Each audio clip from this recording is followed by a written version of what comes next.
রাজধানীর বুকে ফের একবার ধর্ষণের মতো চাঞ্চল্যকর ঘটনা। বাড়ি থেকে তুলে নিয়ে গিয়ে নাবালিকাকে ধর্ষণ।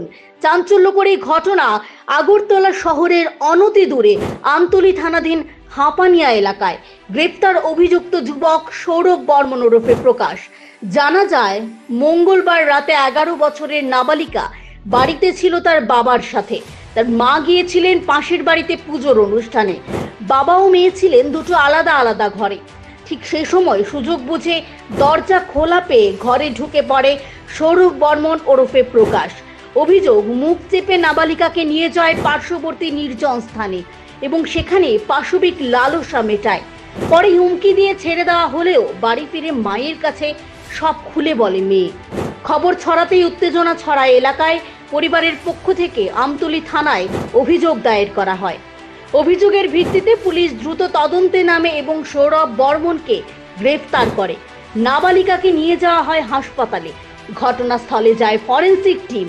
মেডিকেল রিপোর্টে ধর্ষণের প্রমাণ মিলেছে বলে জানা গেছে। তথ্য বলতে নাবালিকার ঠাম্মা থানাতে রাত্রিবেলাতে আসে এবং আমাদেরকে বলে যে তাদের পাশের বাড়ির একটা ছেলে লাইনের নাতিনকে ধর্ষণ করেছে বা বাজে কাজ করেছে।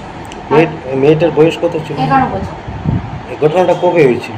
ঘটনাটা হয়েছিল 13 তারিখ রাত্রিবেলা, 12 তারিখ রাত্রিবেলা ঘটনাটি ঘটেছিল।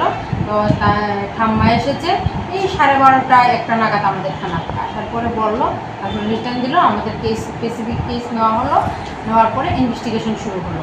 আমরা আসামিকেও অ্যারেস্ট করেছি এবং আসামিকে কোর্টে ফরওয়ার্ডও করে দিয়েছি। কোর্টে কবে পাঠিয়েছে? আজকে আমরা কোর্টে পাঠিয়েছি, 14 তারিখে আসামিকে কোর্টে পাঠিয়েছি।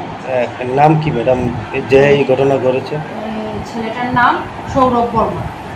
তার বাড়ি কি ওই এলাকাতে? এলাকাতে, এই ভিকটিমের পাশের বাড়ি। বাড়ি থেকে নাবালিকাকে তুলে নিয়ে গিয়ে ধর্ষণের ঘটনায় নানান প্রশ্ন উঠছে। তবে কি ঘরেই নিরাপদ নয় নারীরা?